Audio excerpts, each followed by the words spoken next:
For decades, the world's best in the halfpipe have pushed it to the limit. From pioneers to icons, every generation has raised the bar, and no one has defined the sport more than Shaun White. His vision, his legacy, his drive, it all leads here.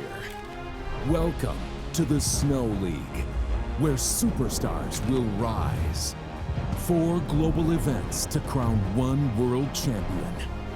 And for the first time, being the best means beating the best, head to head. This is the Snow League. The future of winter sports competition has arrived.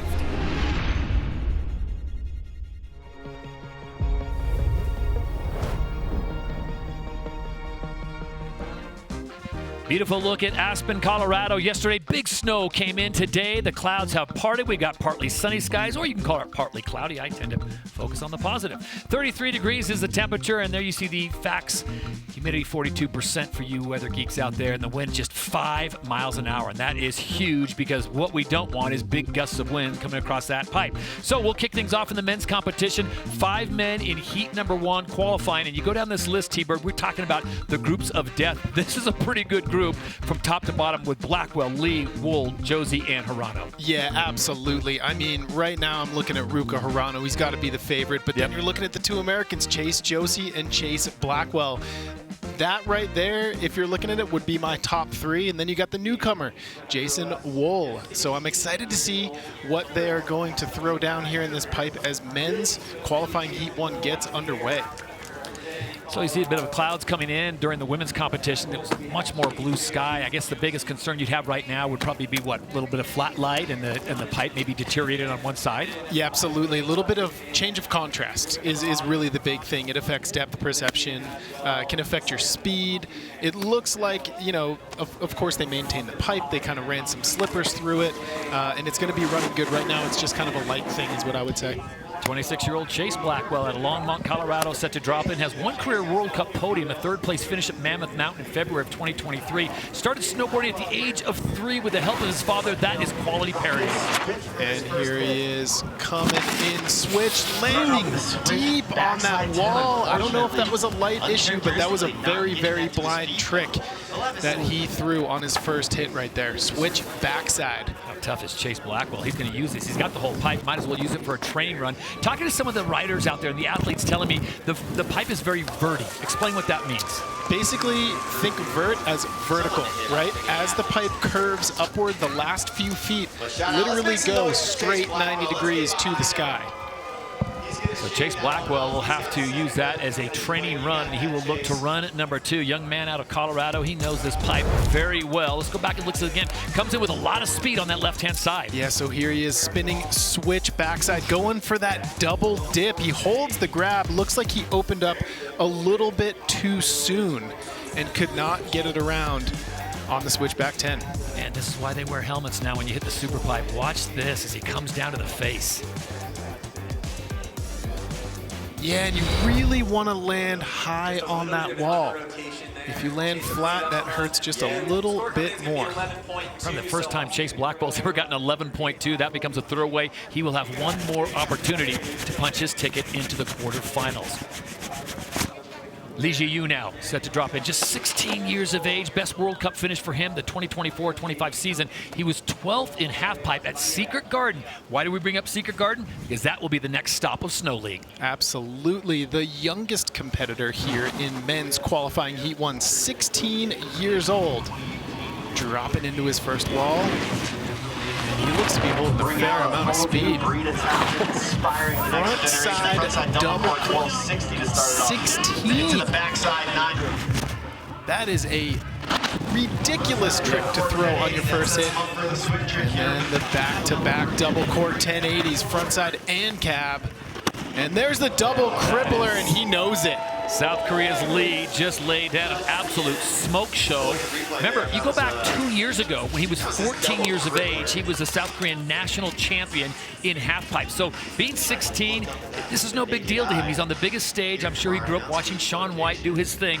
And he comes out here and throws a 16 on hit number 1. I mean, it's incredible what's been happening in halfpipe, right? 9s and 10s in the men's field is now 12s and 14s. That's just the reality that we live in. And you see 1260, pardon me. 1260. It even fooled the live announcers. I heard him call 16. Yeah. So there's that cab double cork 1080. Look like he got the truck driver. Okay, he got the truck driver. See, these are those little things that the judges are seeing that happen so quickly in real time. And this is what they're currently deliberating in the judges booth. There's that double crippler. I gotta say, a big part of halfpipe riding, you know, as we were talking about, Tina and I were talking about in the women's heats, is amplitude, right? It's all about airtime. That's always gonna score well. As we wait for the score for Lee to drop, Connor Manning, the super slow-mo does not lie, and especially when it's in high definition, and we got the best camera folks out there giving the pictures. Are the judges getting the same angles that the folks at home and we are getting? They are getting the same exact angles that you guys are getting, as well as a lock-off angle that is their own angle. So they get the pipe, every single rider exactly the same. It's not switching like this current feed is. So they've got all the tools they need.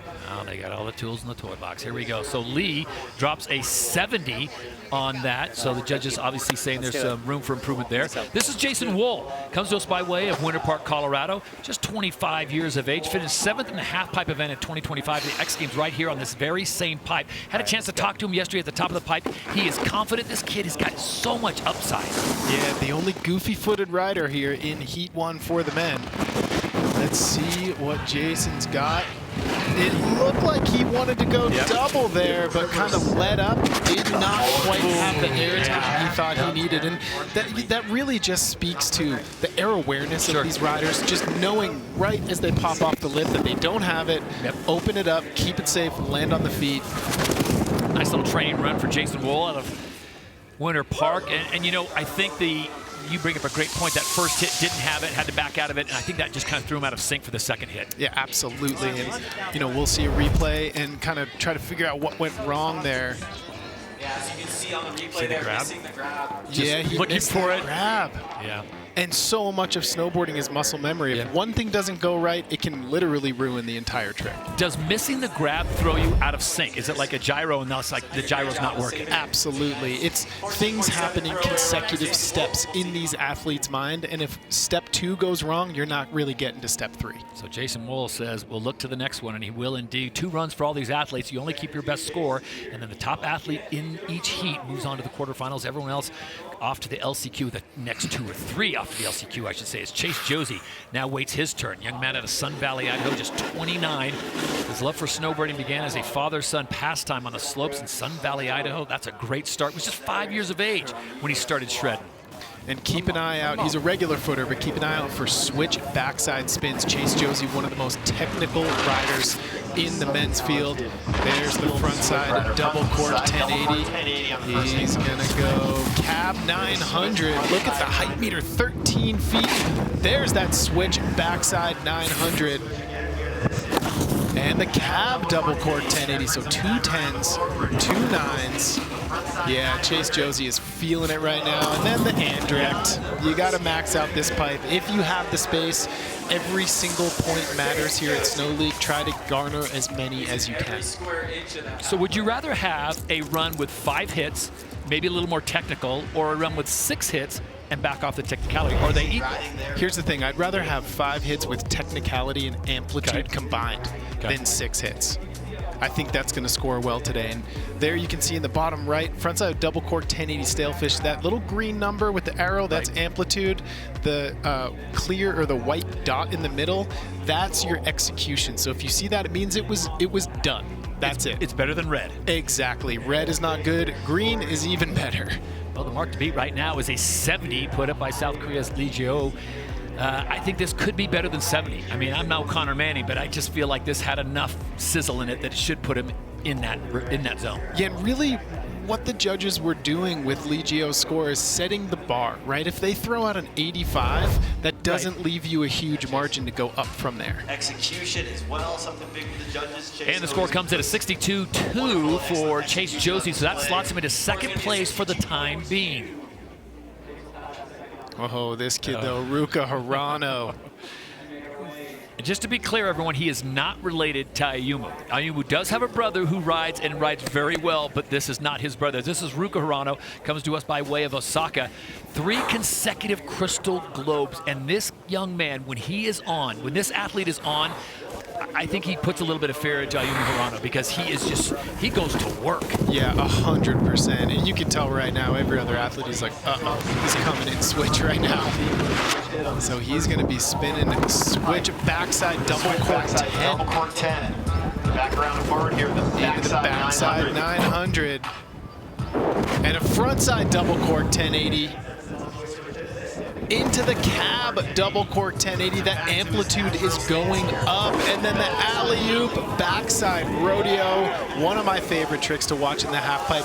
You know, with all those crazy spins and all those crazy corks, I like as the men get, you know, later on down the pipe, they scale it back with a nice, simple, stylish trick that gets the crowd hyped like a backside rodeo. Ruka Hirano, the gift that just keeps on giving. This is how he starts, and you pointed this out. He comes in switch. Let's just go real technical to get things off with a bang. I mean, in what world 5-6 years ago would you imagine they would start a run with a switch backside double cork 1080? Maybe a 900 with a straight air. There's the cab 10, switch frontside double cork 1080, 11.5 feet. You see he's grabbing truck driver. Think of it like a truck driver's hands right on a steering wheel. Heel edge, toe edge, hold on to that thing till you land. And the alley-oop backside rodeo. I feel like, I don't want to say that was the best run we saw. It was the most complete run that we've seen in this heat. I would agree with you on that one. So while the judges adjudicate and see where they're going to put him after one run, remember the mark to beat is a 70, and then we're going to send him all back up to the top again. I have to think he's above a 70. Yeah, and this, you see the scores coming in, 82.7, and that feels just about right. So Ruka Hirano goes into first place. That's 5 up, 5 down.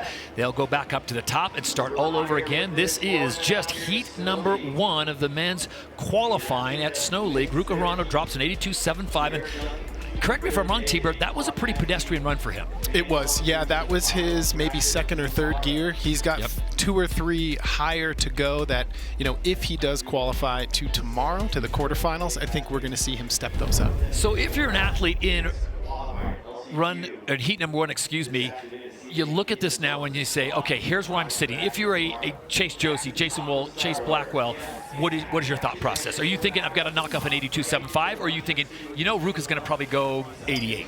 Yeah, they know that Ruka has that run that can go 88, so I think right now they're trying to just get up as high as they can below Ruka, if not above him. You could see Chase Josie throw out one of his crazy runs that tries to get that number 1 seed.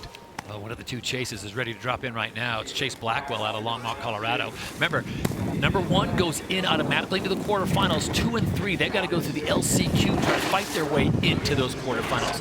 This is where it went wrong for Chase Blackwell. He sticks it, and his run continues on. Backside 900, 14.5 feet out of this pipe into the front side double cork 1080, comboing that with a cab double 1080. And then he's like, I'm just going to slash this thing. I'm not going to try to get too much out of it. He's sitting on an 11.25. Right now in the men's field, there are 5 riders per heat, but we're only looking at the top 3. If you qualify first, you qualify into tomorrow. Second and third, you get into the last chance qualifier later today. So 4 hits for him, but it is going to be a massive improvement on the 11.25. And the big question I have for Connor Manning, Connor, how big is the touch on the wall for the judges? Yes, he is, and there it is. Todd, that is definitely something they're talking about right now. Okay. They're talking about around the 2nd or 3rd place. They're really deliberating whether or not the execution, if that's impact or if that's really holding him up off the wall. What do you think, T-Bird? I don't think it held him up. To me, it didn't look like it stopped him from falling personally. Right. More it was impact. just that he was so close to the wall and his hands were out and they just kind of dragged. I thought it was kind of stylish, but he's so close to his face to that, and we saw him take a hard fall on run number 1. But again, I think we can all agree it's going to be better than an 11.25. He's looking to get better than an 82.75.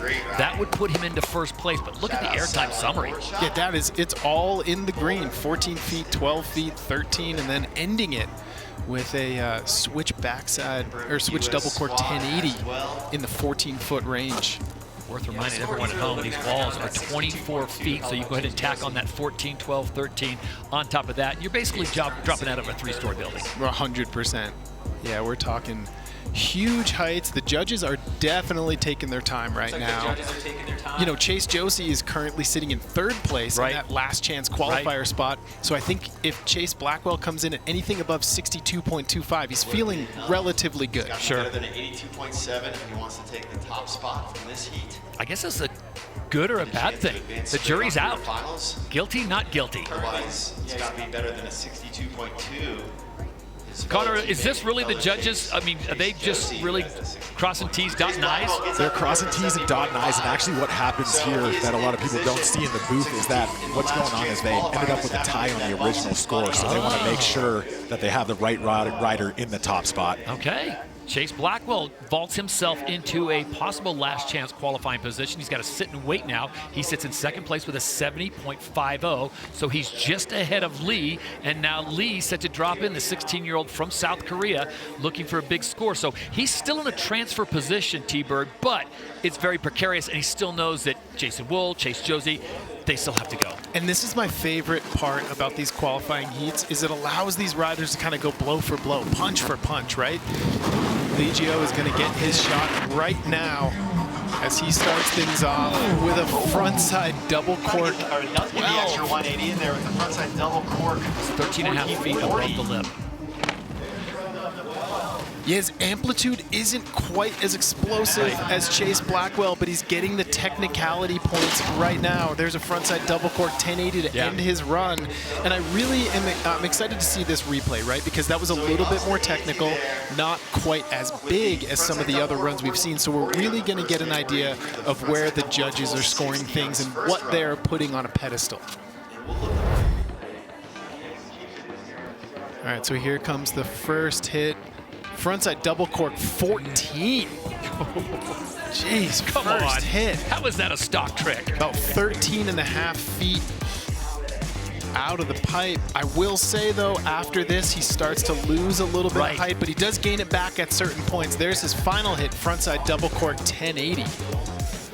Connor, what are you thinking here? I mean, give us a ballpark.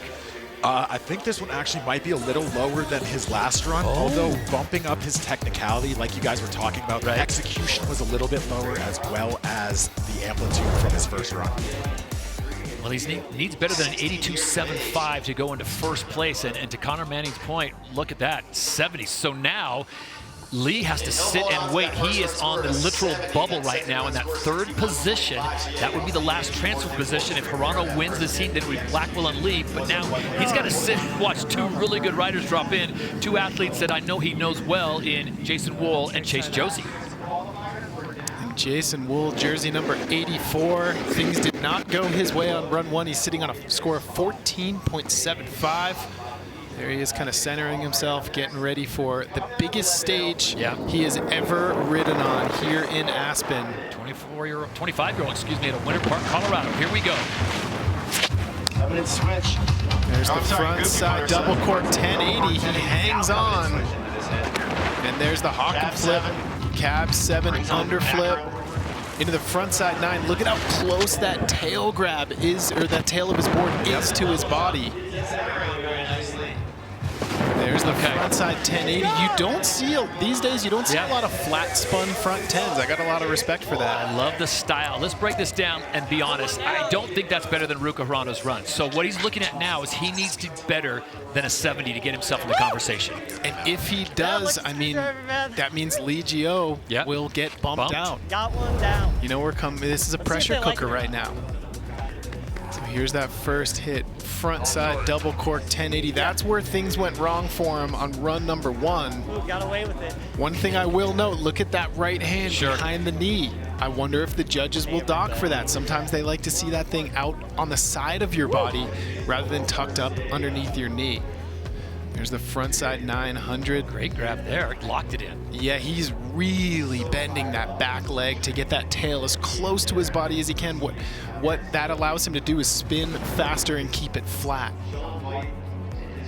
And then same thing with that frontside 1080 double tail Got grab. him both, I missed that in real time. Look at that. Okay, a few more tech points there for Jason Wool, which when he's not on a snowboard, he's got a set of clubs in his hand. An avid golfer, he said it's turned into an addiction. And all right, the judges are going to ding him. It's going to get a 57.2. So unfortunately, that is going to keep him out of moving on. But Jason Wool, bright future. We'll see him down the line. Here we go. Comes down to this. Yes, it does. Ruka Hirano is safe. He's going to end up in the top 3. We know that. Where in that top 3, it's officially up to this man right here, Chase Josie. And you know who else is breathing a sigh of relief is Chase Blackwell, because he is locked in with the last athlete going in Chase Josie. He's going to be in a top 3 no matter what. The question is, does Chase Josie want to go into LCQ and get 2 more runs and go through that? Or does he want to just come out and say, you know what, why don't I just throw down an 83 and go into first place? Well, I mean, you know, what plays into that is Ruka Hirano still has 1 more run. Sure. So if I'm Chase Josie right now, I kind of want that 1 seed. Yeah. That's going to come 100%. into play on finals day. You want to qualify automatically, and you want to save your legs. You don't want to come through the last chance qualifier. You want to, you know, save your stamina for tomorrow. Listen to the breathing. Here we go.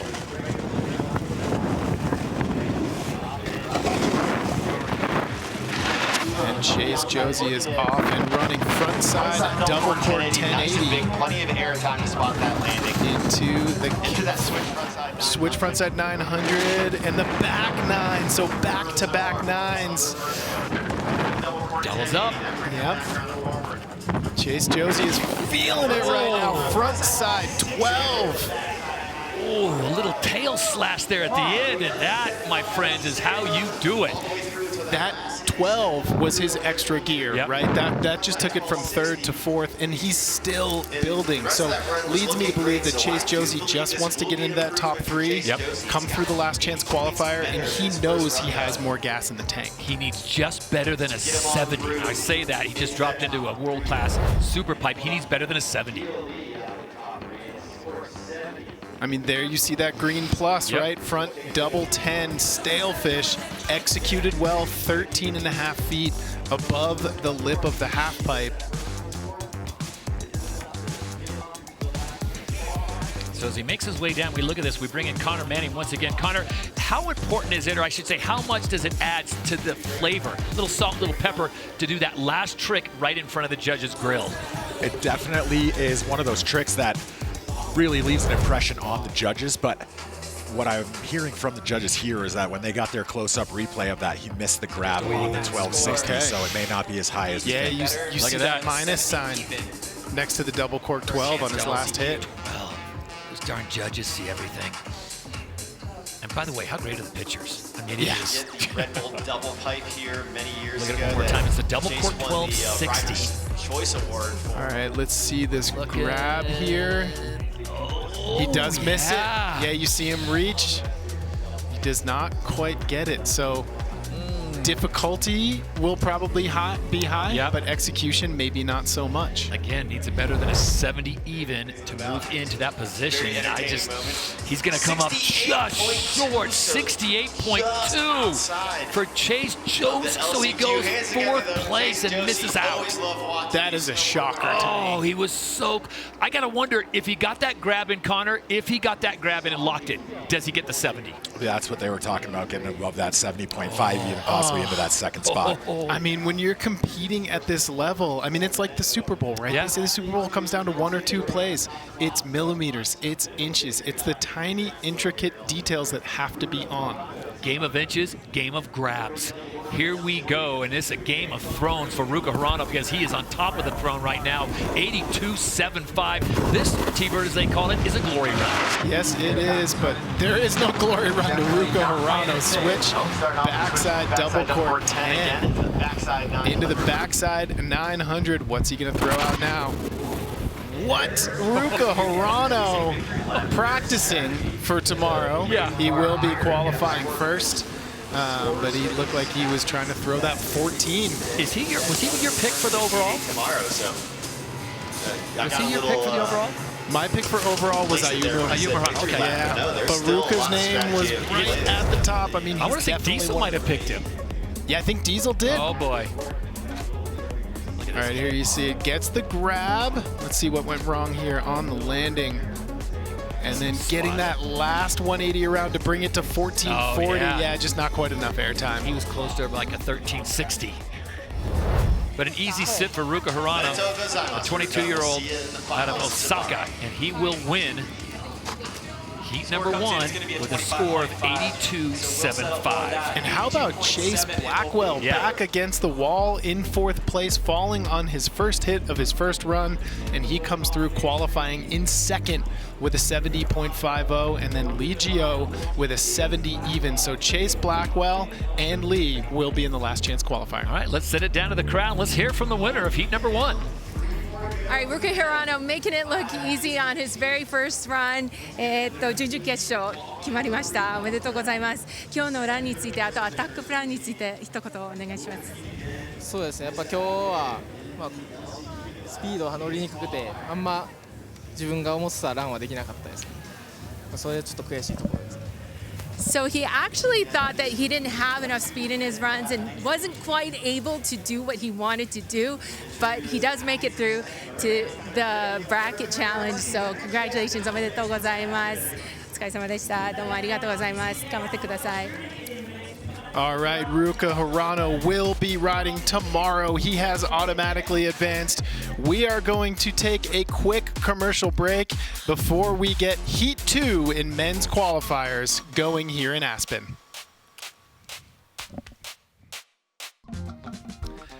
The Snow League event number 1 is off and running. Heat number 1 just took place. Ruka Hirano, no surprise there. He got the win. Chase Blackwell and Li Jiao will be moving into the last chance qualifier. That takes us now to heat number 2, and I'll tell you what, the name you focus on right here to the far right, he is the reigning Olympic gold medalist, Ayumu Hirano, but you've got Joey Okeson, you've got Lee, you've got Campbell Melvin Lives, you've got Ula.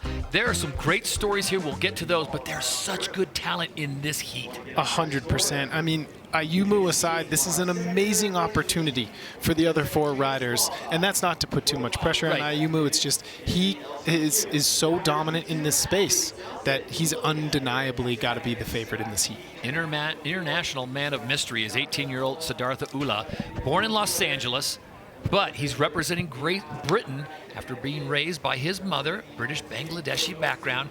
Said watching the 2014 Sochi Games helped inspire him to pursue a career in snowboarding. So yet another athlete that was inspired by the Olympics or a performance in the Olympics to say, I want to do this. And this young man began snowboarding at the age of 2, started competing at the age of 5. And now here he is at the Snow League, ready to drop in here on his first of 2 runs. And who got silver at those 2014 Sochi Olympics? Ayumu Hirano. So Right it's come behind- full circle for right behind iPod. That's right, absolutely. And I'm very excited to see this kid ride. It is my first time calling one of his runs. And he's not disappointing. Front side 900. Into the backside 5. Takes that into the backside 540 for the young athlete. There's the front side double cork 1080. I like seeing the front 10 double corks mid-run. I really like that because you have to have the amplitude to do it in the middle of your run. Hard fall as he got away from the wall, T-Bird, and we won't speculate an injury, but you saw that coming. We talked about the vert of the wall. His pop came out and he got into the flats, and when he hooked up, oh, the dreaded heel side edge. But man, he is a tough young man riding into the corral. Yeah, and really, I mean, these riders are so talented that you don't see them fall a lot, but when you see something like that, it makes you realize that this is very, very high risk. There's a small margin for error. And unfortunately, going down on that last hit. But he's got 2. I'm excited to see where they kind of score the rest of his run because it was really clean. Siddhartha Ula, representing Great Britain, just 18 years of age. Think what you were doing at 18. Were you competing at Shaun White's Snow League? No, you were not. I was playing cool borders. There's that front side 900 grab and tail. I like that he brings that tail all the way up by his head. Path of least resistance, just grab onto that thing and hold on. And then here's that alley-oop McTwist. I think he just got a little too much airtime, right? Kept rotating, caught his heel edge. But you see when he was coming back down how far away from the wall he was, so he was going to land flat-landed. So this first run score for him at 23.25, that is a throwaway run. That is not going to get him into last chance qualifying. That's not going to get him a win, but he's going to bounce back up there. He's got one more opportunity. So the pride of Southbury, Connecticut, Joey Okeson, the ripe old age of 22. Coming off a big performance in this very same pipe, a top 10 finish at the X Games. And that's a big deal because that is another big event, but he finished in 8th place in this very same pipe. That's got to give him a little extra confidence. Yeah, Joey is such an exciting young rider. He says when he overthinks it, it kind of leads to falling. He likes to just kind of turn off, and he said he trusts his body to do what it knows what to do.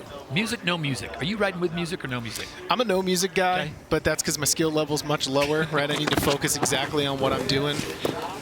So Joey Okeson dropping in to his backside wall. Look at the ollie, the pop he takes into the pipe. Ooh, I like that crail.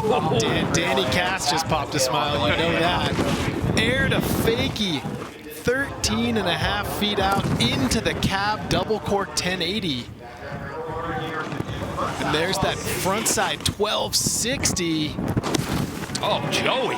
Joey Okeson came to play, pounding the chest. His body knows what to do. He let it take over. DK's having a day. Danny Cass is coaching the kids up. What I really liked about that is he kept it a little simpler up top and then built into the 10s and the 12s later in his run, kept the amplitude throughout. Yeah, very interested to see what this score comes in at, but check this out. Just a nice backside crail. Kind of came off the grab a little bit early. Look at the chunk he takes out as a souvenir as he comes back down to the deck. And you could tell it slipped off a little bit right at the end there. But then he got to work. The backside double McTwist. Not many riders doing the double McTwist. Lucas Foster has the alley-oop double McTwist kind of in his repertoire. His own variation on it. And then right there, look at how far down he lands on that wall. That just comes down to strength. I mean, these athletes aren't the biggest people, but they are so strong from the core out. So the judges kind of give him flat scores on the other four, but the first one they gave him a green and a 56.7. It looked like for that one it came down to execution. I didn't see a lot of green in that execution column. Okay, we'll get Connor Manning percolating on that, see what he thinks. We'll get his comment after we get to our next athlete. Lee Chae-yoon now out of South Korea. This young man is just 18 years of age. Burst on the scene really back in 21. His name started floating around at the age of 15. He was the youngest male athlete to compete in Beijing across all sports for South Korea. So here he is now, the ripe old age of 18. 2023 world champion in halfpipe, became the youngest men's FIS snowboard world champion of all time, and the first ever South Korean world champion in any FIS discipline. But he looks like he is getting ready to spin. I was going to say, he is a big-time spinner. Going for that front side 1440, and that just kind of throwing the rest of his run off. But he's like, yeah, I'll still do a double 1260. No problem. And it is so wild calling these runs. A 1260 looks like a 900 used to look. 5-6 years ago. They make it look so easy because they just tweak the axis their body is spinning on and get that extra 360 around. I got a feeling that second hit didn't go the way he wanted to, and he might have pulled the ripcord a little early. Just getting 4 hits on this first run.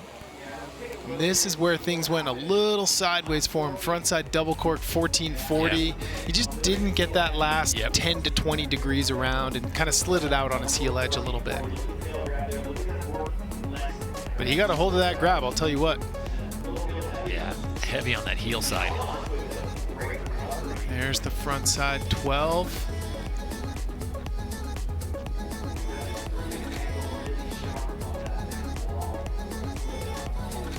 I mean, think about that, though. You fall on your first hit, and you still have the speed and the amplitude halfway through kind of a throwaway run to put a trick down like that.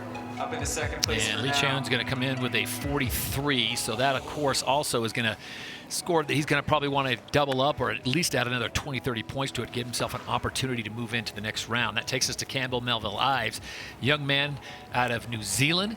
So he is enjoying some winter time while the rest of his nation is enjoying some end of summertime. Wanaka. Oh, you come from Wanaka? Oh, how to ride. Yes, you do. That is a beautiful place of the part of the world right there. That is a Starting off with a frontside 1440 of his own. Frontside 1440 into the cab double cork 1080, into the front double 12, into the back double 12, back-to-back 12s from the young New Zealander. So Melville Ives, who has a twin brother Finley, but he's a skier. This is a good opening salvo for him. I think this is a nicely. He's got the makings of something good here. Oh, absolutely. He's got the tricks dialed. It looked like on that last hit, coming out of it, he wanted another hit, but kind of pulled the ripcord just a little bit early. There's that frontside double cork 1440. Yeah, he is locked in. DC, our live announcer, is not wrong about that. He held that for a very long time. There's the backside 12. Gets a hold of that grab. And his final hit, it was a double McTwist. You know, it was vanilla. 6 of one, half dozen of the other, right? In that situation, the McTwist is all dependent on how inverted you go. Giving his love to the sponsor. We'll see what the judges. Looks like they're going to put him in the 60 category. And it's going to be a 61 for the young man from New Zealand, Campbell Melville Ives. All right, turn your attention to the top of the super pipe. You are looking at the reigning Olympic gold medalist. This is 26-year-old Ayumu Hirano. He's got a gold, he's got 2 silvers, not going to waste any time with a bronze, and he has a trick, folks.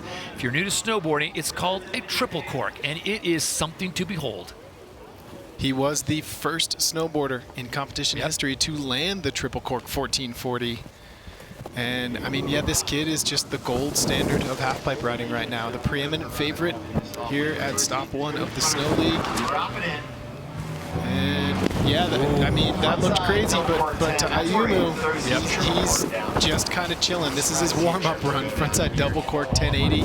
There's everything's 14, 15. Oh, a pedestrian 11. Yeah, and you mentioned earlier he's such a good skateboarder. You can see his vert roots, right? Like he rides a half pipe on a snowboard the same as he does on a skateboard.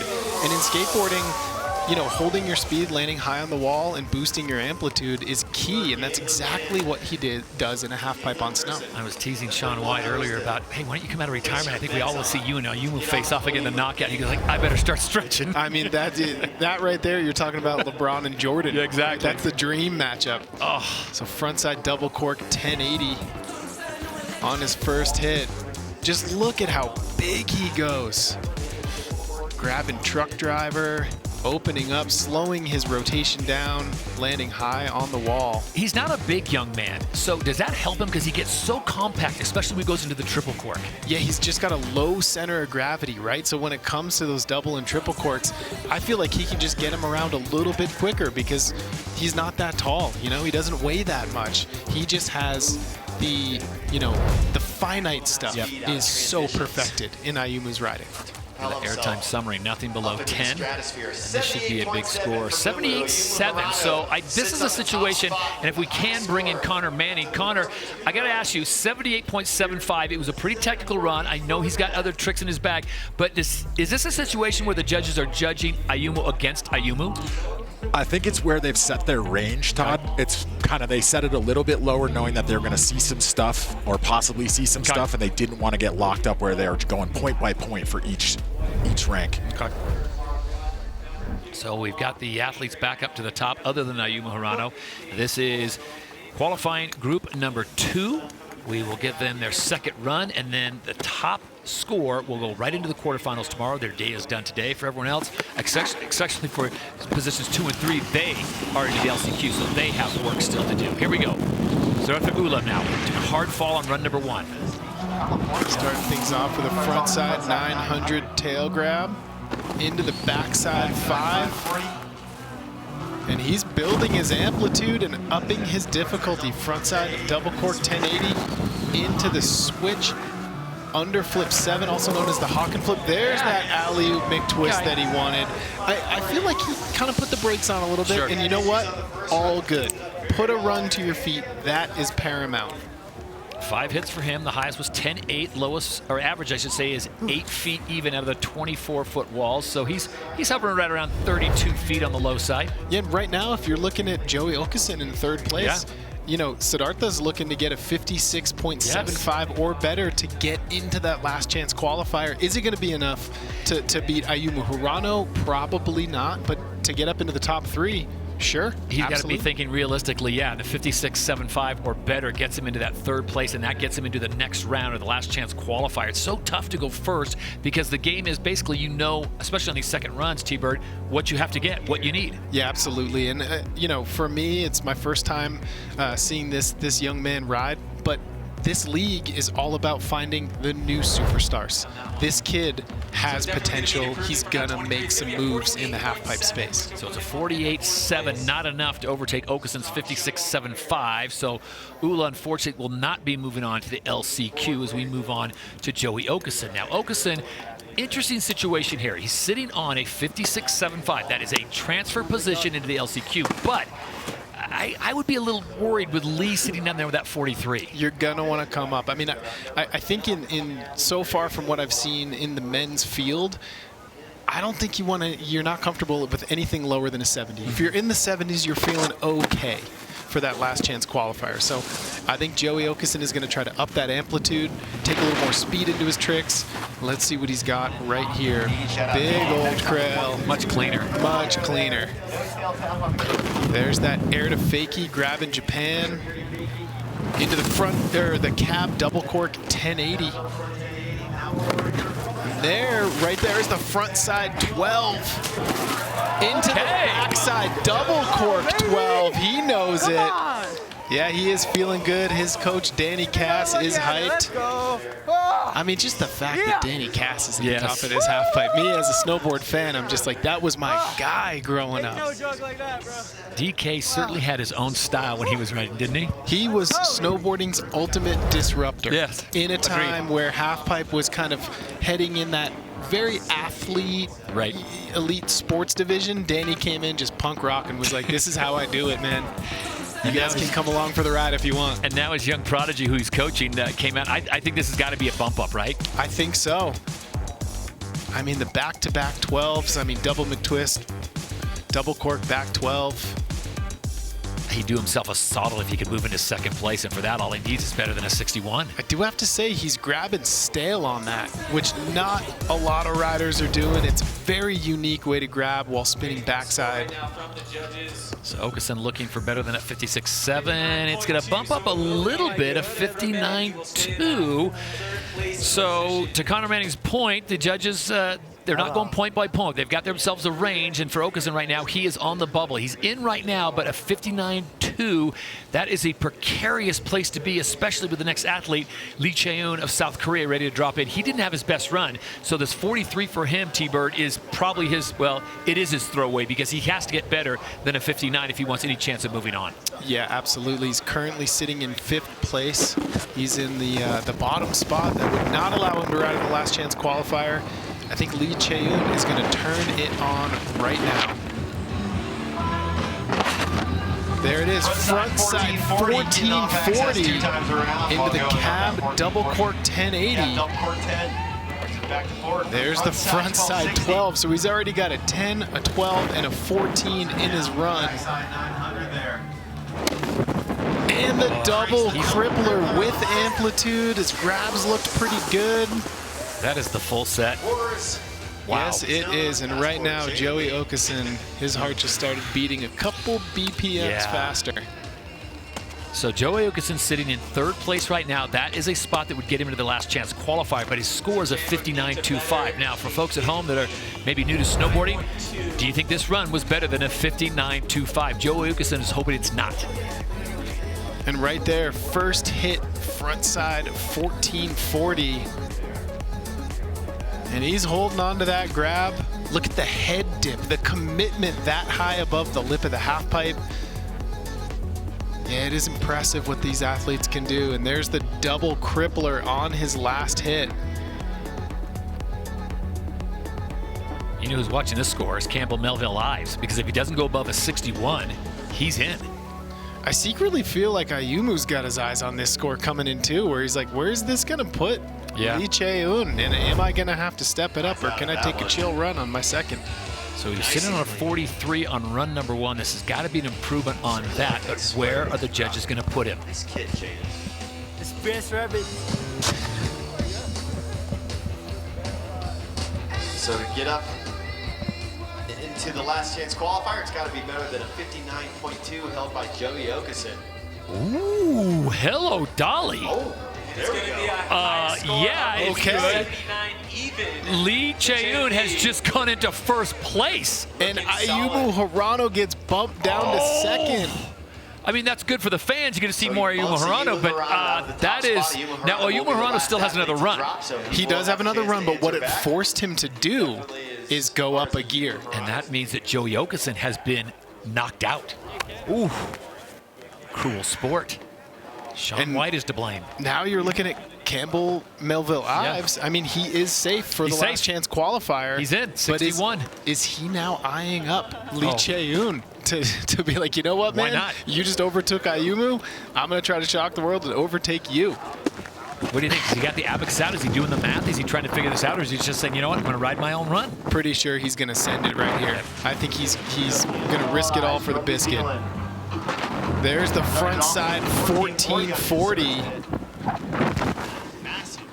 Yeah, this kid is going huge. The double backside rodeo, come on! Campbell Melville Ives! He too is a burner right now.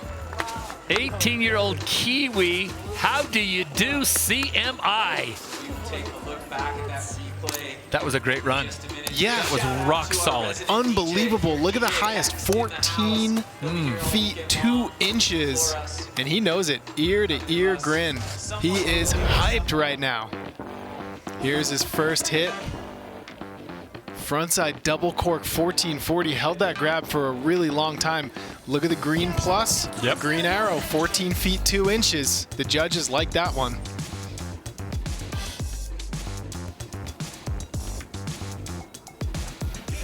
I love that alley-oop backside double rodeo.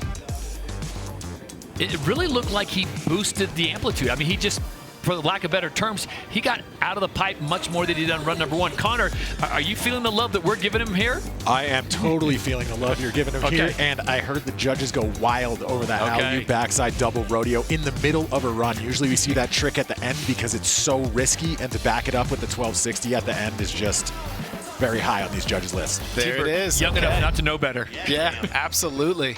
So run number 2, and this is a big score, folks. How about this? Hello, first place, 86.75 for Campbell Melville Ives. And now the last rider to drop, Ayumu Hirano, is currently in 3rd place. I mean, regardless, He's in, you'll see him but- ride again. Now it's a question of, will you see him ride later today in the last chance qualifier or tomorrow in the quarterfinals? But see, this is what I love. Ayumu Hirano has a deep bag of tricks, as we know, as a reigning Olympic gold medalist. Does he dip his hand way to the bottom of that bag of tricks, or does he say, you know what, I'm already in, it's just fine, I'll do a couple extra runs, no problem? Yeah, knowing Ayumu as I do, I think he wants that number 1 Yeah. spot, because then what happens is, you know, tomorrow they're seeded 1 through 8, and you want that 1 seed. It gives you a competitive advantage. So Ayumu Hirano, bib 99, dare we call him the Great One, dropping in for his second and final run. Front side, double cork, No triple. 1080. He steps it up here, front up 10. But look at the height meter, come on.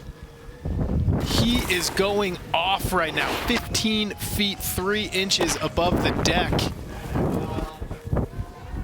Oh yeah. Oh yeah, Ayumu turned it on. So that's the first time that we saw him below 10 feet.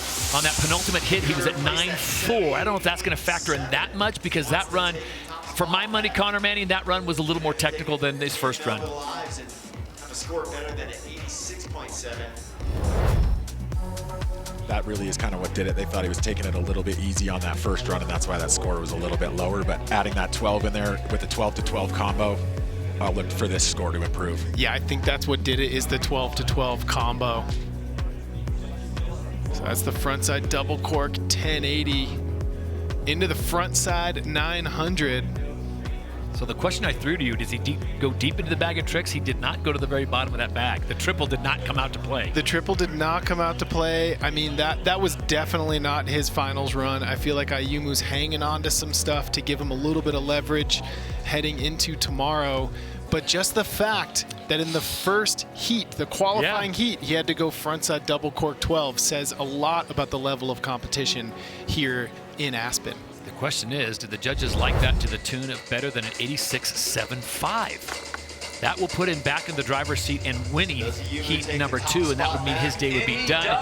And yes, they did. They liked it to the tune of an 88.2. So he shows his stripes, and Ayumu Hirano comes out swinging on his second and final run to win heat number 2 with an 88.25. That is light work for Ayumu Hirano.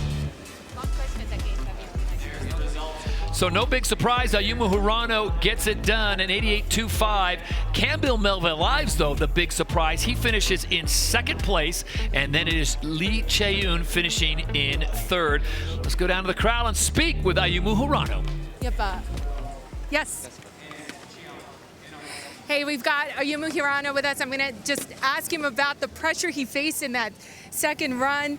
もうやっぱ2番目のランで決めないといけない状態になったので、その時の考えをちょっとお聞かせください。いや、すごい気温もあったかくて、めちゃくちゃその技難しくて、スピードも難しくて、まあなんかどんどん難しい状況にこの太陽の光であったかくなってて、いやすごい心配だったんですけど、まあ決めれてよかったです。とりあえず。He was really worried about his run because of the conditions on the sunny side. It was really starting to get warm. He was having trouble picking up the speed, so he was concerned that he wasn't going to be able to do what he wanted to do. But here he is, moving on to the quarterfinals. 明日頑張ってください。どうもありがとうございます。Okay, so conditions are changing here in Aspen as the day goes on, but no surprise, Ayumu Hirano wins men's qualifying heat number 2. We are going to take a quick commercial break. We are in Aspen Snowmass, Colorado for Snow League. We'll be right back. Well, 2 heats down in the men's division and a fascinating start to that competition. Ruka Hirano, Ayumu Hirano, no relation but endless elevation from both of them. And they have now earned their place in the knockout round we go. So what impressed you most as you were watching? You were on the call there, so I will start with you, Tina. Well, what impressed me the most was the fact that Ruka Hirano and both Ayumu, in their interviews, they were like, I just didn't know if I was going to be able to do what I wanted to do. And that's scary because they both qualified number 1. So we haven't seen the best of them or the best from them yet. So they still have so much more, but they've already made it to the quarterfinals. So it's exciting to see what they have left to do. I think it was kind of a foregone conclusion that both the Hiranos were going to be, if they didn't win, they were going to be in the talk to go into it. So that's there. What I want to talk about is Chase Blackwell. I mean, Chase Blackwell, that was an impressive second run for him. Back against the wall, knew what he needed to do, went out there and got it done. And then this young man, Campbell Melville Ives. Who had Campbell Melville Ives coming out of that heat? The young man out of New Zealand getting it done with an 86.75, and for a moment there, he was winning that heat until Ayumu did Ayumu kind of things. But that 86.75 for that young man, that was impressive. I mean, you're talking about going up against the very best in the world, Olympic gold medalist, and you had him on the ropes. He came back and did his thing. That's what Jordan kind of athletes do, but that was impressive. And he's, what, 18 years old? Yeah. Making that kind of a statement. Do you feel like there was a little feeling out process of what do we need to do to get into tomorrow in good position in terms of what kind of runs they were putting together? I think absolutely from Ayumu, for sure, because that first run, watching him, you're like, it was good, but knowing Ayumu's potential, it wasn't Ayumu's potential, right? No. And then the second run he came in and he's like, oh, no, I want to qualify first. Like, that's when you really started to see him really bring it up another level. But for Campbell Melville Ives, there's nothing to lose for him, really, because he wasn't on really anyone's radar. Yes, he's performed well in the past, but in terms of comparing himself to the Japanese and those who have been dominating the podium, really nothing to lose for him. I think what was interesting, Jack, is Ruka Hirano, and you pointed out rightfully so, he's not related to Ayumu Hirano, and I think a lot of people hear the name Hirano and think, oh, Ayumu, and I think he takes a lot of the pressure off Ruka, and I think that's why Ruka rides so well, because he's not Ayumu Hirano. People aren't saying, oh, he's the guy,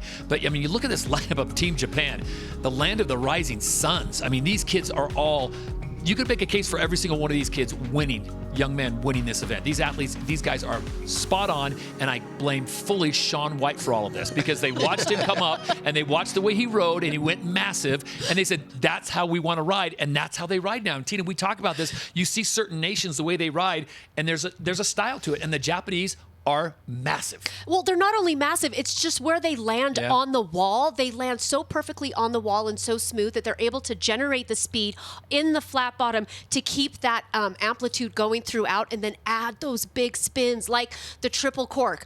And I love that you blame Shaun White, because they did. They looked up to what Shaun was doing, but they also realized, like, if I'm going to fulfill my dreams, I need to even get better than that. And I think Japanese precision is a real thing. Yeah. We just saw it on display. I remember spending a little time with Shaun in Tokyo, and just the response to him over there. Yeah. They love this sport. You felt it, and you continue to feel it out here today. No question. Little shout out, little love to Burton. The Snow League has partnered with Burton and leveraged Burton's world-class innovation center to build and develop the next era of competitive jerseys. The jerseys were created at Threadworks prototyping facility in Shanghai, a facility that's capable of producing some of the most technically advanced snowboarding garments on the planet. So they're looking clean on the mountain. And next up, the final two men's heats of the day. Totska, as well as Lucas Foster, and a whole lot more set to take on the halfpipe. Snow League rolls on. And there he is, Shaun Roger White, in the house, overseeing what he has created. This is the Snow League. Friends and family hanging out in the VIP, but I tell you what, T-Bird, there's no bad seat in the house here at this half pipe at Buttermilk. No, there is not, and this pipe is running so well as you look at the riders or the athletes that are going to be in men's qualifying Heat 3. Big shout out to the man that cut this pipe. Frank Wells, been around the game for, oh gosh, some 3 decades possibly. As we take a look at that international field, you've got Yuto Totsuka in here. And whenever you have a Japanese athlete in the heat, my mind automatically goes to the way the Japanese team is riding. We put all 5 of their pictures up there. Jack Collinsworth and Tina joined us in the last segment, and they are just the strongest team in the world right now. Absolute powerhouse. Yep. And, you know, a lot of that was because they grew up, and who were they watching? Yep. Shaun White. Yep. Agreed. So Ryan Walkendorfer is going to get things started off here. 29-year-old young man, regular footer out of Frisco, Colorado.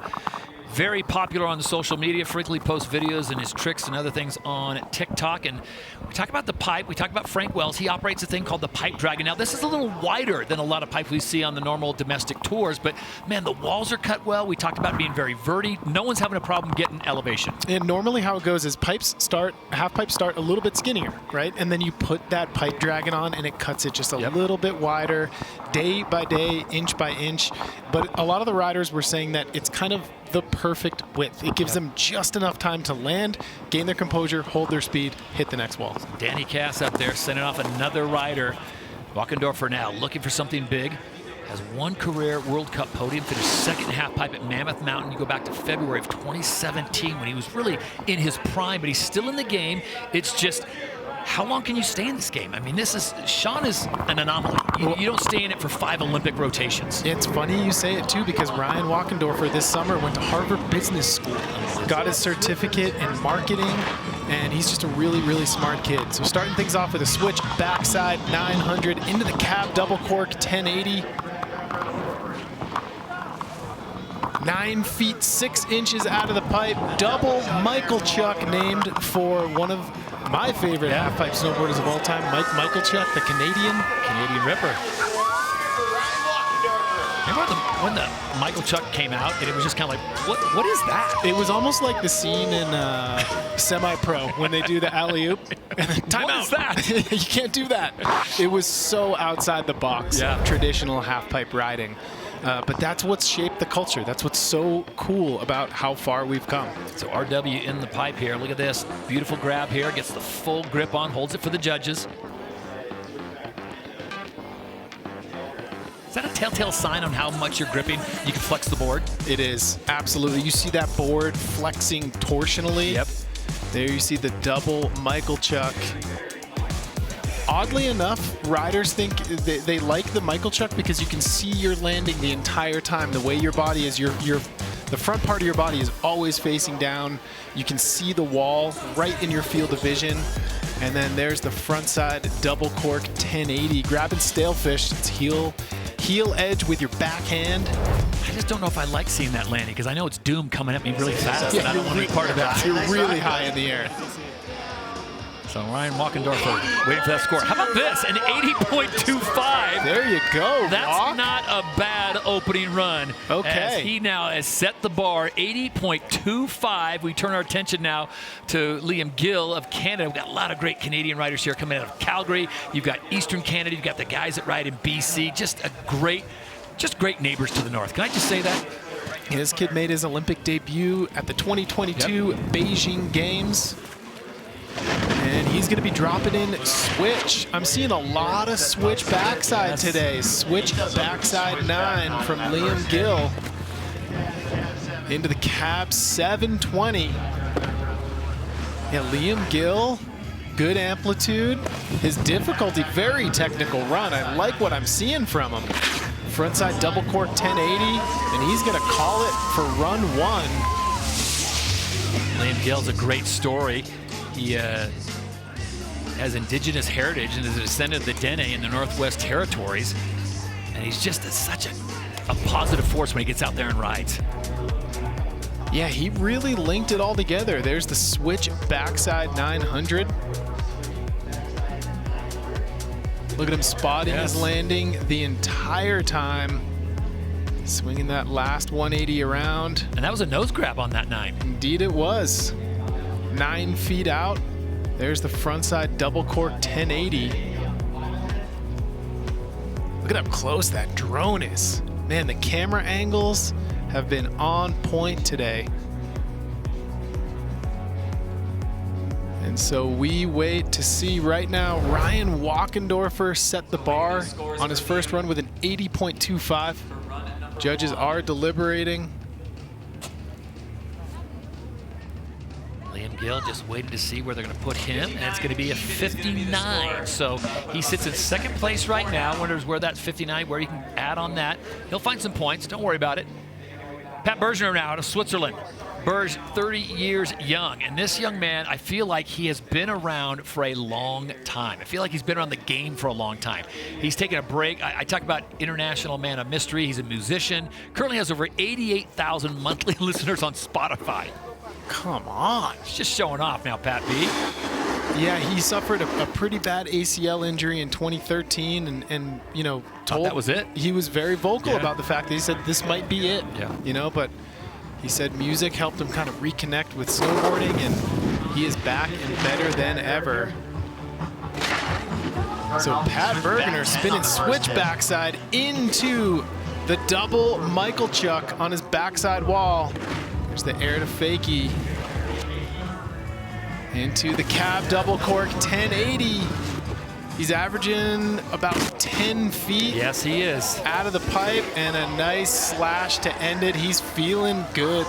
He is one of the jolliest, happiest people on the mountain. He's from Lausanne, Switzerland. I mean, if you come from Lausanne, Switzerland, you've already won the lottery. Come on. Very good point. Like living in San Diego. You can't win the lottery. You've already won it.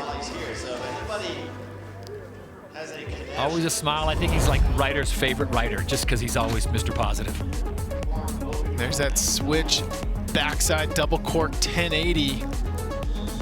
The amount of force that he initiates that spin with before he takes off above the lip of the pipe is something to behold.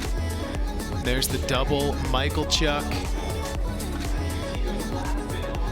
Gets a hold of that grab with his rear hand, 1 and 2, and set her down, Pat B. You know how when he comes into the wall, he like already starts the windup. It's like he's buttering the nose a little bit. I mean, he's very expressive with his body. Oh, he absolutely is. Check this out. I thought we were going to get that slash. Look at that flow. For the Swiss rider. So Pat B waiting for his score. Needs better than 80.25 to go into first place. Not sure he's going to get there with that run, but He certainly has the skills to get that kind of score. Liam Gill sits in second place with a 59. Remember, the winner of this heat goes automatically in to the quarterfinals, and positions 2 and 3 will go into the LCQ. Let's check in with Connor Manning. Connor, what'd you think of what Pat B just offered us? Pat B just had a very variety-full run with some pretty solid tricks there, but with a few instabilities there. Okay. Scores are taking a little bit longer to come in on these last couple of heats because the judges are making sure they're keeping their range all the way through all 4 heats, because it's going to end up mattering when it gets into the brackets. Yeah. What do you mean by that, Connor, when you say keeping their range? So they set the range at where the runs were, and they go back and compare to similar runs, whether or not it's better or worse. They use that first run as an anchor score and then go, is it better or worse? And then they'll take other runs to check it out. Connor Manning's a genius. I'm surprised he didn't go to Harvard. He's a whiz. I know. Lucas Foster, now another whiz out of Telluride, Colorado, placed 4th at the X Games in Aspen just a few weeks ago. Best ever X Games finish, so he knows this pipe well. So Lucas Foster starting things off with a 900 into the backside nine, so back-to-back 9s. Landing low on that wall right there. And, ooh, okay. So he went with the alley-oop McTwist. He can turn that into a double, so that's telling me that Lucas Foster was like, you know what?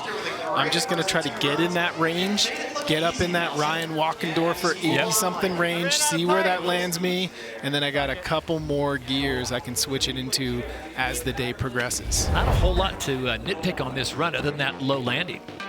Yeah, the low landing definitely hurt his amplitude just a little bit, but there you see the front side 9, 12 feet out of the pipe.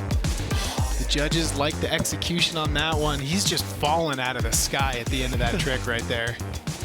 And there's the cab double cork 1080. Watch how fast he gets back into the carb once he lands. Just boom. Yeah, Lucas is a really exciting young American rider, and it's really funny because, you know, in the 2002 Salt Lake City Games, that was our dream team. It was Ross Powers, Danny Cass, JJ Thomas standing on top of that podium. Then immediately after that, Shaun White rose and dominated the sport for nearly 20 years. But since then, the rest of the world has caught up. Yeah. And the Americans, not that they've fallen by the wayside, but riders like Lucas Foster, you're like, okay, we can get back in the mix here. Nothing lower than a 12-foot 11 out of the pipe, and he's going to score a 74.2, so that puts him in second place, and that is a transfer position just behind Ryan Walkendorfer's 80.25. This is where it gets interesting. This is where you want to start paying attention, because this could certainly mix up everything right now. As Yuto Totsuka, the 23-year-old, by way of Yokohama, Kanagawa, Japan, is ready to drop in. Started snowboarding at the age of 3. And half-pipe riding in 3rd grade. And here he is at the big show, day 1 of the Snow League. Dropping in switch. He just watched his Japanese teammates, Won the first 2 Hirano heats. and Ayumu Hirano took first place in the first 2 heats. Can he make it 3 for 3 for the Japanese contingent? And it certainly looks like he is well on his way. The amplitude is phenomenal from Yuto Totsuka. Yeah, that to me that's a chill run for him. That's That kind is of a very chill run. Gonna stretch out, warm things up. Absolutely. And again, goes back to Connor Manning down there in the judges booth. He's talking about range. Range is so important, and it plays into the strategy that these riders are taking here in Snow League. So there's the switch frontside double cork 10. I'm noticing a lot of truck driver today. If I told you that the Japanese riders will sweep the heats, winning all 4 heats, would that shock you at all? Honestly, no. Yeah. Yeah, it would Same not. thing. I mean, they are so strong right now. They have a stranglehold on half-pipe riding, both in the men's and the women's field. There's so much talent coming out of Japan these days. When you talk about Japanese riders, Japanese precision is a thing. It really is. Yeah. It's just his grabs, his locks, his holds, his landings. It just leads to another great hit on the other wall. So will it be better than 80.25? Yes, it will. An 81. So Yuto Totsuka goes into first place like his two fellow countrymen before him, Ayumu Hirano and Ruka Hirano. And he has the lead with 1 run to go in qualifying heat number 3. Ryan Walkendorfer sits in second. Lucas Foster, the other American, sitting in third. We send it down to the crowd and Chris Grenier. Okay, we're here at the half pipe. It is warming up. The sun is beating down. This rider's left wall is getting really soft. And what that means is the rider's edges dig into the snow, causing them to slow down a little bit, hard to carry some speed. So they're going to be fighting for speed for the rest of the day, but it's still going to be a barn burner of a contest. So back to you guys in the studio.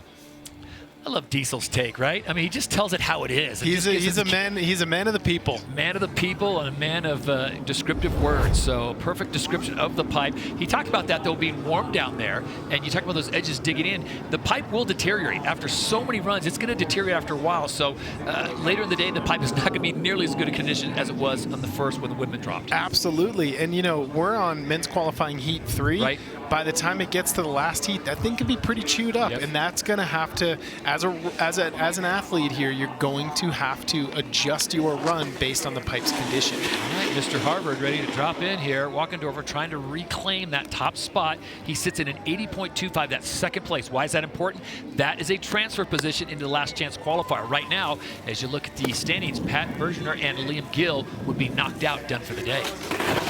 All right, so Ryan Walkendorfer coming in switch backside 900 into the cab, double cork 1080. Into the front side 9, that was a little more inverted, a little more dipped than run 1. There's the double Michael Chuck.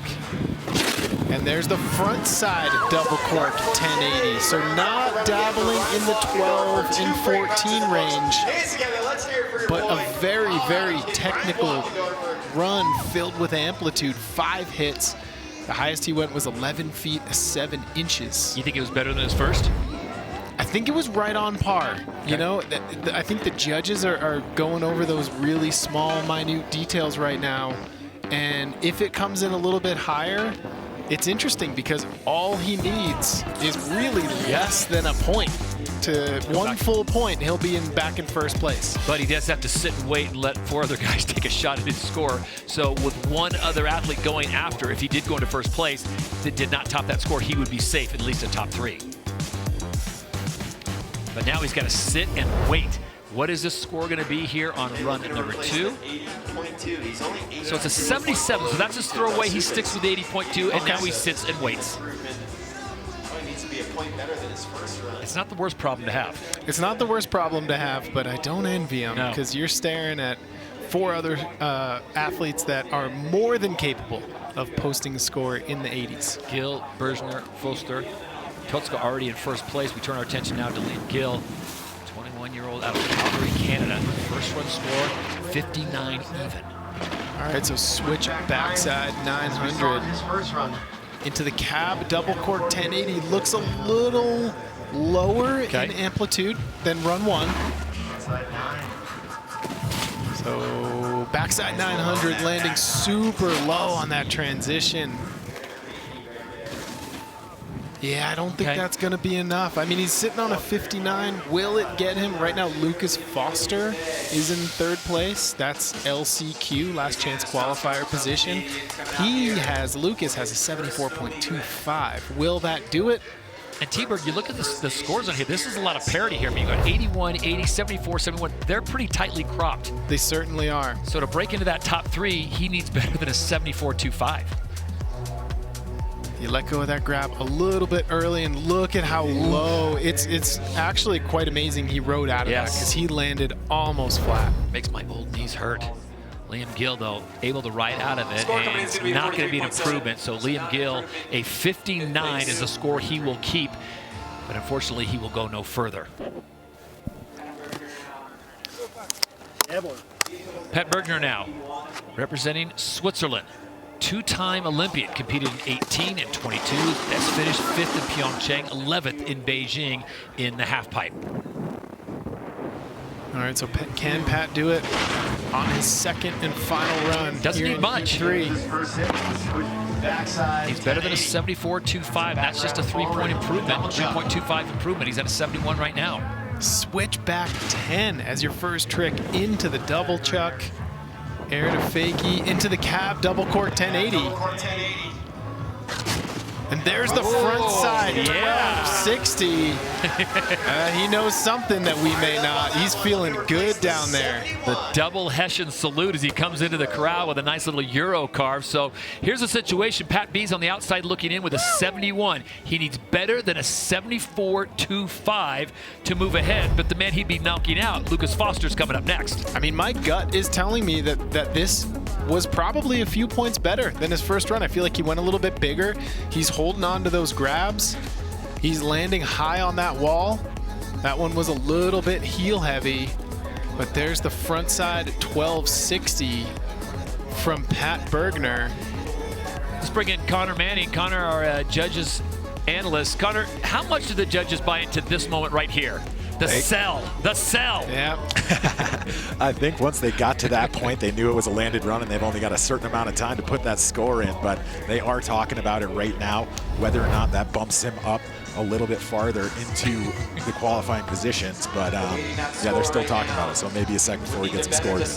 I mean, Connor, it's been said that in surfing it does in fact work. You as a judge, did the claim affect the score for you personally?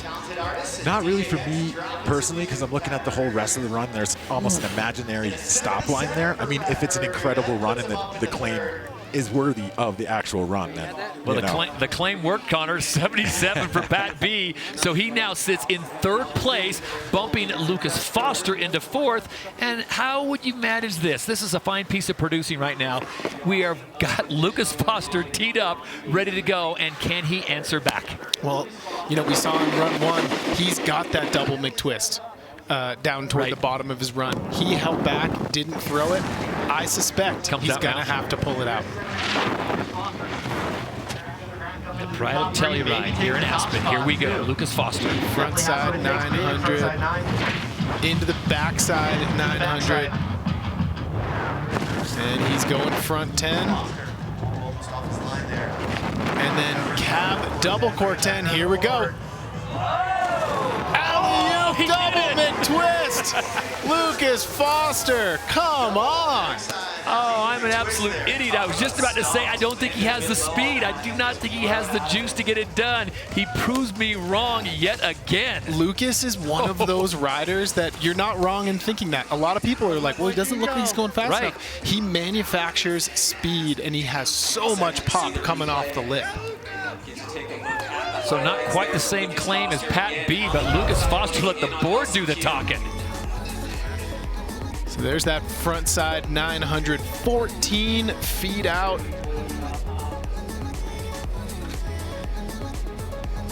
Yeah, Lucas is just a ball of electricity. This kid goes huge. So right into the backside 900, back-to-back nines to start off his run. Struggled a tiny bit with the grab. Yep. Just a little bit if I had to, you know. Because it was delayed? Pick something out, and there it is. The alley-oop double McTwist, Japan. The only rider doing that trick. Watch the impact, though, when he comes down here. He went out of the camera frame. Yeah. Ozzy Lyle will fix that. Look at that. See that impact? He goes deep into that squat. And just the commitment of doing that second flip in a double McTwist. Ooh. All right, he needs better than a 77. He did it! Oh, 78.5. He did it. Lucas Foster back in the game. That will put him into the LCQ competition. Unfortunately for Pat Bergner. So that puts him into the LCQ, and it comes down to this, and this is going to be another one of those world-famous glory runs. Yuto Totsuka, sitting on 81, already has the win. Remind me, I did say this to you, would you be surprised if the Japanese riders win all 4 heats? We've got 3 down and 3 wins for Team Japan. Right now, I mean, they're 75% out of 100, you know? There's just so much talent in the halfpipe coming out of Japan. If you were coaching Yuto right now, would you tell him, back it off a little bit? You don't need to show him all the cards. Me personally, I'd tell him to back it off a little bit. You're sitting on an 81. You've automatically qualified into quarterfinals tomorrow, but maybe he's going to take this as another practice run. Get the pipe. It's all yours. It's like Dad gives you the Cadillac with a tank full of gas. You don't bring it back full. So front 12 into a back 9 into a front 1440. Yeah, he's not backing off. He is not backing off. I don't know if he knows how to back off. Yeah, true. He only knows one way to ride. Yeah, just full throttle all the time. But I can almost guarantee you this. Looking ahead to tomorrow, finals day, he has more. Yeah. Right? It's not that he backed off. Agreed. He just kept it as mellow as he's, allowing himself to be. He has more to give. Let's not kid ourselves. Doing this, it's not safe. There's a good chance that could go wrong easily. Absolutely. So there's the front side double cork 1260. I mean, here's another thing too, right? For all of these top qualifiers in all 4 heats, they will be seeded tomorrow based on their score. So they will be seeded 1 through 4, even though they won their heat and they don't have to go through the last chance qualifier. That seeding does matter for tomorrow because you got the 1 seed versus the 8 seed, the 2 versus the 7. So maybe Yuto said, I want to bump my score up. I want to try to qualify first for quarterfinals. Yeah, and this score becomes kind of a throwaway, a nice little training run for 77.2 and 81. He's like, wait, what? Yuto, don't worry about it. You just won heat number 3. So let's take a look at the results. Yuto Totsuka, the 3rd Japanese rider to win a heat here at Snow League on day number 1. 3 up, 3 down, and Yuto makes it 3 for 3 with 1 more heat to go. If only we had a fluent we do have a fluent Japanese speaker. Naoko, take it away. Well, Yuto certainly made it look easy in spite of the conditions that everybody's been talking about. I'm going to ask him about that. やっぱコンディションみんな言ってますけど、難しいってみんな選手言ってますけど、どうやって戦略をアジャストしましたか？壁柔らかいんで、そこ気をつけて膝にクッションかけて飛ぶようにしました。So he really just made the adjustment. He knew that it was a little bit soft, but he made the adjustment in order to do the tricks that he wanted to do, and he was able to do that. But going into it knowing that it was a little bit soft was the key to his game here today. ありがとうございます。おめでとうございます。Hey, Naoko, domo arigato. And that's all I got for you. Once again, the Japanese reign supreme on another heat. This time, Yuto Totsuka gets the job done. He's taken Lucas Foster and Ryan Walkendorfer with him on to the next round.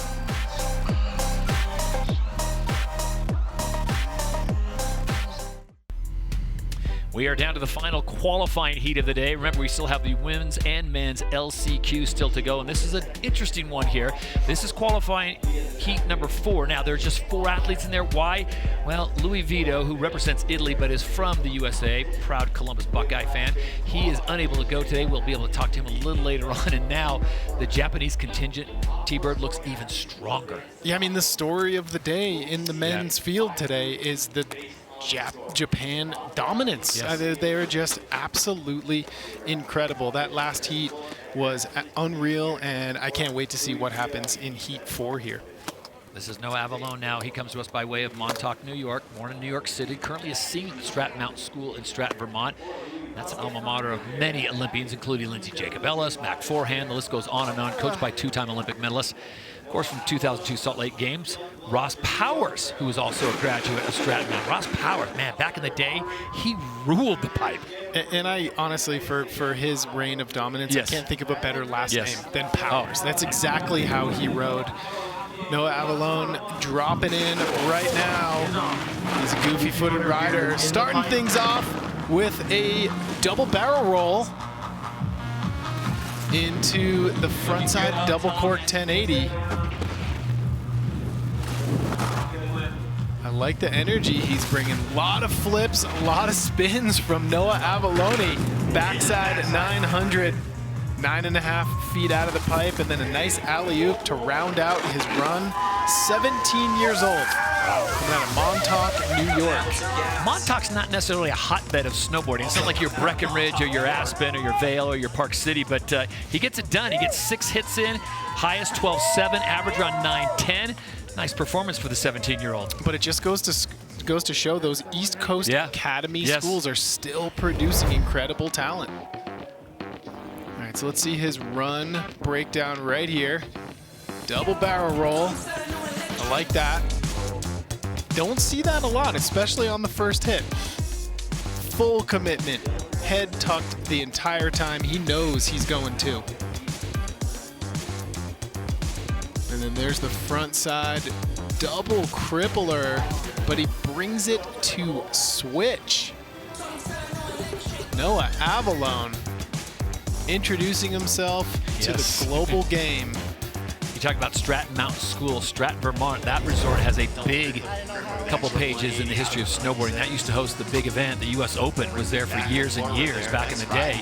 And that's where they really kind of burst onto the scene with huge competitions. Every year, second week in March, Stratton would go off. So he's come here to prove himself. So Noah looking for a big score here to start things off. He's got 2 runs guaranteed. And a 64.7. That is not a bad starting point for the young man out of New York City. He will have one more run. Speaking of youth, 17-year-old for Noah Avalone. How about a 16-year-old? That's what we got in Alessandro Barbieri from one of our favorite towns, T-Bird and I, P-Town, Rip City, Portland, Oregon. Jersey number 87. He's a goofy footer, youngest rider in this heat, but not by much, because it's a 16-year-old, a 17-year-old, an 18-year-old, and a 19-year-old. He's kind of the lord of the boards right now. Loves snowboarding, obviously, but competitive kite surfing, skateboarding, surfing, does a little bit of all. I wonder if he heads down in the summer to short sand and catches a few waves. All right, Alessandro Barbieri dropping in. He's going to be coming in switch to his switch backside wall. We're going switch back 9 into the cab double cork 1080.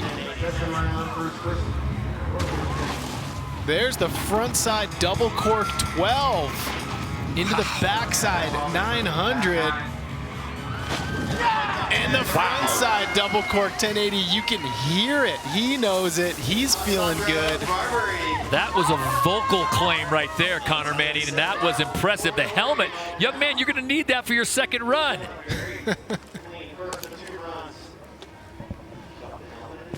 What's up? That 16-year-old should be able to do that. I was just happy to have a driver's license. No kidding. Come on. Look at this. Frontside double cork 1260. You see how that board is so maxed out torsionally as they're going up the wall, and all of that energy releases. Nice little touchdown on the side of the wall, right out of it. Backside 900, double grab. There's grab 1. Now watch that left hand. 2. Judges take note of that. Coming off a big performance just a short time ago, a few weeks ago, back in Calgary at the Calgary Rodeo. And it's an 84. Oh, that's on the judge score. 83. I thought 84. 83 for the young man from Portland, Oregon, and he will retrieve his lid. You're going to need that for run 2, buddy. Grazie tutti. And he's bilingual, throwing some Italian our way. Okay, good to go. And now, not one but 2 members of the Japanese contingent ready to go. Shuichi Shigeno now, just 19 from Kawasaki, Kanagawa, Japan. Made his World Championship debut in 2023 where he finished 10th in the half pipe. In case you're wondering, Kawasaki is just an outskirts of Tokyo. So plenty of riding opportunities for this young man. 5th place at the most recent X Games in this very same pipe. Yes, can the Japanese dominance continue here on day 1 of Snow League? Frontside 1440 from Shuichiro into the cab double cork 1080. What? Frontside double 12 into the back 9. For a minute, I thought he was going to go 16. I almost had to stand up. Shigeno with a great opening run. We've come to expect nothing less from the Japanese riders. They have certainly come to Aspen to play, as Shaun White has given them a platform here at Snow League to show their absolute national dominance right now in half-pipe riding. Highest air was 14 feet. There's the frontside double cork 1440. Okay, so he grabs about halfway through, hangs onto it.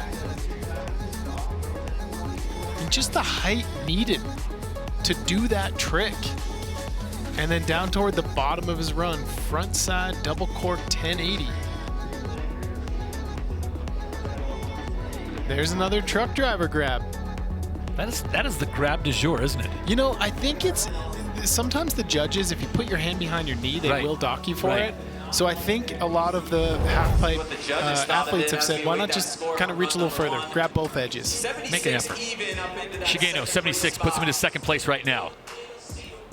So Barbieri of Portland, Oregon has the mark to beat 83. Reminder, this heat just has 4 athletes. Louis Vito, who is scheduled to be in qualifying heat number 4, injured, unable to go, but he is here in town. Rumor has it he may be making a cameo here on our set. Ryusei Yamada now, 2023 Japanese national champion in halfpipe. And when you're the Japanese national champion in halfpipe in the last 5 years, that's saying something. Yeah, you're top 10 in the world at that point. All right, so just 18. Dropping in switch here. Ryusei Yamada, switch, McTwist. Thank you very much. That's money in the bank. Into the cab, double cork 1080. Oof. There's the front side 12. Beautiful big twist there. T-Bird, I got to ask you as we watch this Japanese precision on display once again, what is the hardest trick right now in the halfpipe other than the triple? That's a great question. And you know, I kind of think Lucas Foster's alley-oop double McTwist, maybe, it's hard for me to say hardest, but to me, scariest. Yeah. That is a terrifying trick. But Ryusei Yamada, switch McTwist, almost 16 feet. Oh my goodness. Out of the pipe. Add that to 24. Isn't that 40? That is. Connor, same question to you as we watch Japanese precision, if I can say that correctly one more time. What is the hardest trick right now? What are the judges rewarding the most other, I guess, than the triple cork?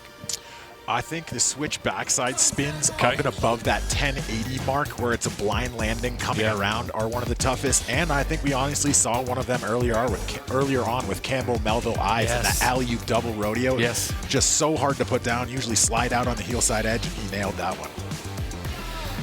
Well, we might have a new leader here as Ryusei Yamada just put down an absolute gem. But is it better than 83? Probably not. 77-2. Okay. So he's in the conversation. So Japan now sitting 2 and 3 with Yamada and Shigeno. And Alessandro Barbieri, this 16-year-old, can I say it again, from Portland, Oregon, is leading going into the second run with an 83. Yeah, he is making his name known to the world, much like Campbell Melville Ives.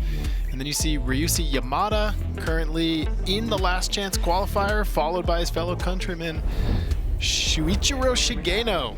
I think that 83, that's going to be a tough mark. I mean, the way the judges are calling it today, and Connor Manning's going to kind of educating us along the way, the range, 83 is not going to be a walk in the park for any of these other riders to top. Yeah, absolutely. All right, they're all back to the top. They're all ready to go. And there you see the standings.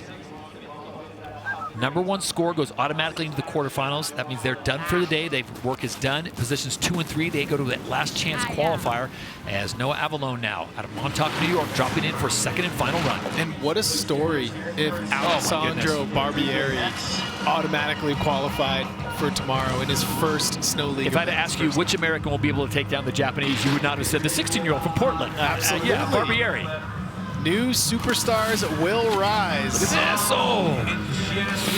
Got into the back seat on that transition area. And that kind of goes back to what Chris Grenier was saying at the bottom of the pipe before this heat started. The pipe conditions are changing. It's getting a little choppy on that left wall that's been sitting in the sun most of the day.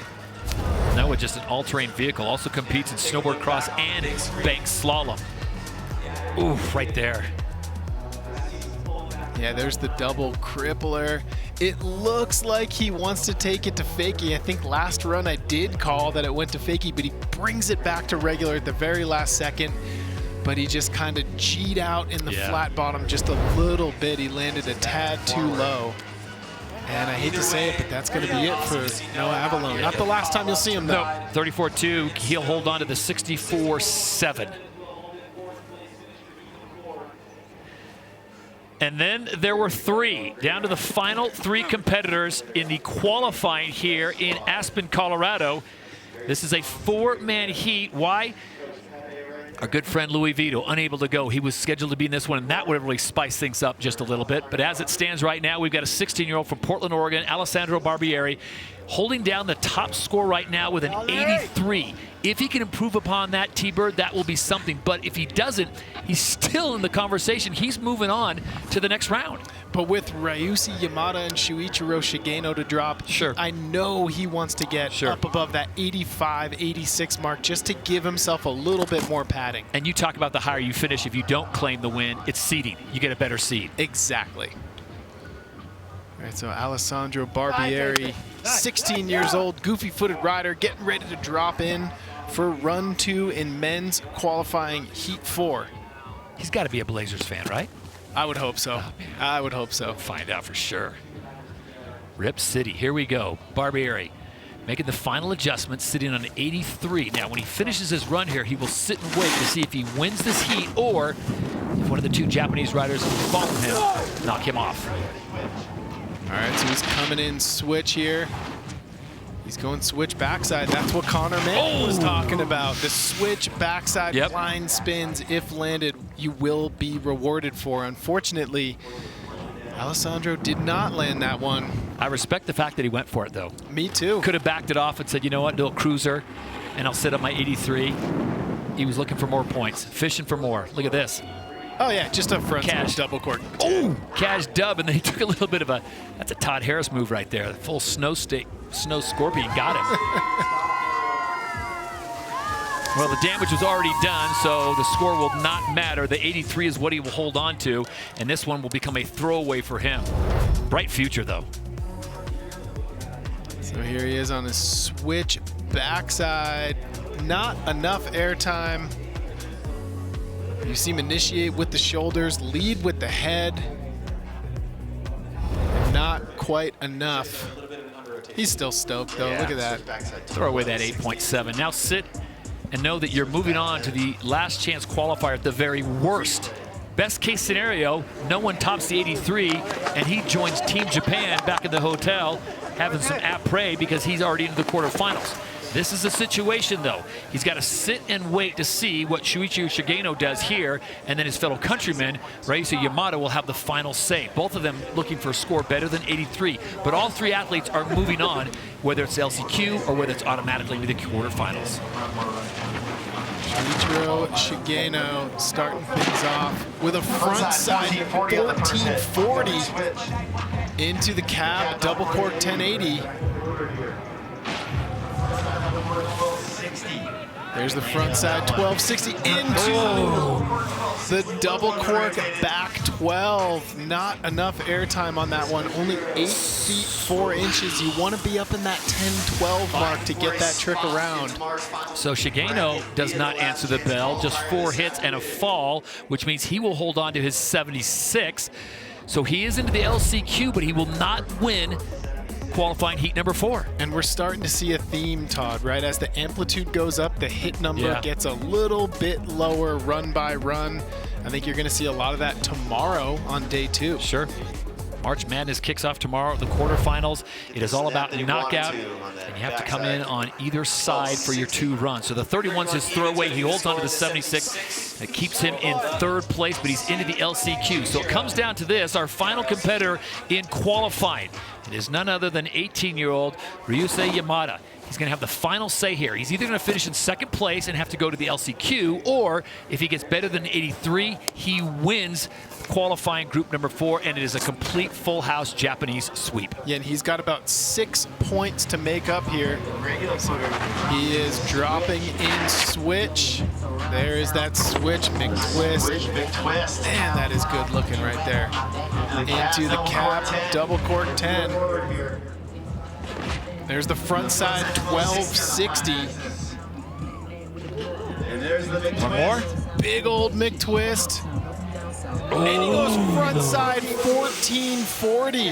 So a 10, a 12, a 14, a switch McTwist, and a regular McTwist. I have a feeling it's getting a little sporty in the judging's office right now because they've got a big decision to make. Do they bump him over at 83 or do they put him somewhere below the 83 and give the win to Barbieri?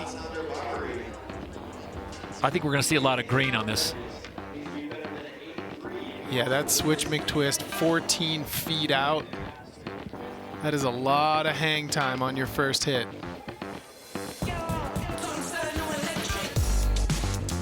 Such a talented young rider. There's the front side double cork 1440.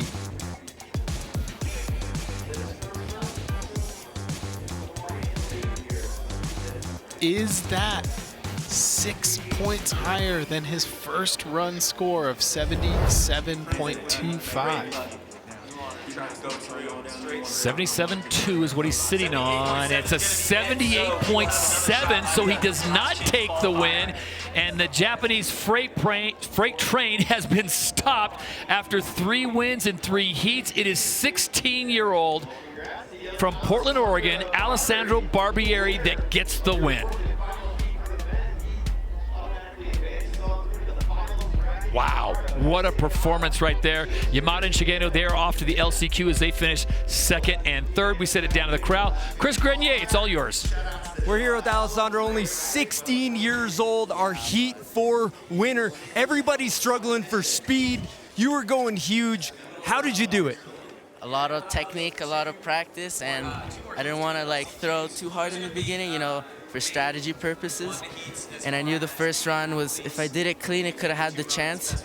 And I know Yamada, we have been dueling it out for the whole season, so I know what he's capable of. So my goal was just to land it clean and then send it the second one. Unfortunately, didn't land it. If I landed it, that would have been even cooler, but I'm happy with this. You know, thank you, Shaun White, for the event. You know, we need more events like this to make all the riders more famous, you know? And yeah, thank you, Aspen. Couldn't ask for more. Congratulations, the future of the sport. Good luck. Yeah. Alessandro Barbieri rocking a world-class goggle tan, and he is off to the quarterfinals as he gets the win in heat number 4. Men's qualifying is complete here. Snow League, day number 1. Let the madness begin.